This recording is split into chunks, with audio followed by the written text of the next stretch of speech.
출시될 수 있는 파트예요. 자, 그러면 우리가 식품위생관리 첫 페이지 들어가도록 할까요? 자, 그럼 저기 보면은 먼저 개념 잡기부터 나옵니다. 개념 잡기. 자, 요 개념 같은 경우에 식품위생법에서도 아마 여러분들이 보셨을 거예요. 한번 보실까요?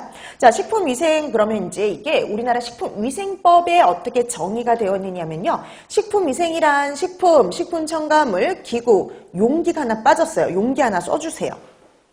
식품 첨가물, 기구, 용기, 포장을 대상으로 하는 음식물에 관한 위생이다. 이렇게 정의를 내려놓고 있어요. 우리나라 위생법에 나와 보니까 식품위생법에 오니까 대상에 대해서 되게 잘 정리를 하고 있죠. 그래서 우리나라 위생법에서는요 대상에 대해서 이렇게 잘 정리하고 있어요. 그래서 여러분들이 이제 그 식품위생법을 이렇게 공부하시다 보면은요 식품 등이라고 이렇게 표시되어 있는 것들이 되게 많이 나올 거예요. 여기서 이 등은 여기 뭐가 빠진 거냐면 식품 첨가물, 기구, 용기, 포장이 생략된 거다라고 생각하시면 돼요, 항상.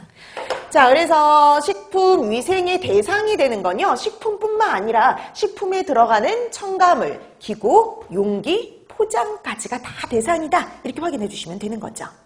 자, 그 다음에 세계보건기구의 정의를 보면 조금 더 이해하기가 쉬워져요. 그래서 식품의 생육이나 생산, 제조로부터요, 인간이 섭취하는 모든 단계에서 식품의 안전성, 건전성, 완전 무결성을 확보하기 위한 모든 수단을 가지고 식품위생이다 이렇게 얘기를 하고 있죠. 자, 그럼 이거네요. 식품위생이라는 건요. 식품 첨가물, 기구, 용기, 포장을 대상으로 해서요. 식품이 생산되는 단계에서부터 마지막 인간이 섭취하기까지 모든 단계에서요. 식품의 안전성, 건전성, 완전 무결성을 확보하기 위한 모든 수단을 공부하는 게 식품위생이다. 이렇게 정의를 내려두시면 됩니다.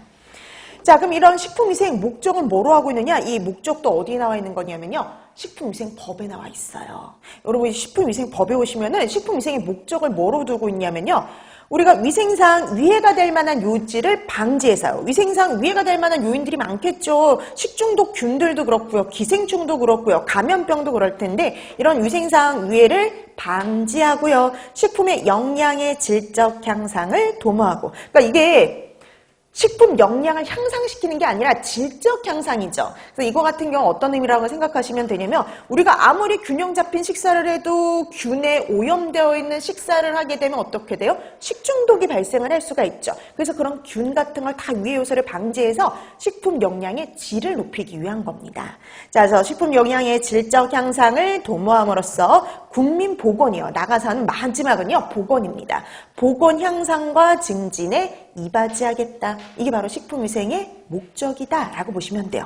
자, 그럼 우리가 이런 목적을 달성하려면 위해 요소를 방지해야 되겠죠. 그럼 우리가 먼저 위해 요소에는 어떤 것들이 있느냐 이걸 파악할 수 있어야 됩니다. 자, 그러면 거기 보니까 식품의 위해 요소, 위해 요인을요. 생성 요인별로 구분을 해놓고 있어요. 어떻게 생성이 된 거냐? 그 요인별로 구분해 놨는데요. 자, 우리가 보니까 위해 요인은요. 크게 세 가지로 나눠집니다. 내인성, 그리고 외인성, 그리고 유기성으로요.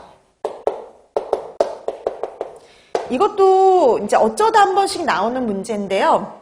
잘 나오진 않아요. 되게 매년 나오는 문제는 아닌데 잊을만 하면 한 번씩 나오거든요. 근데 작년에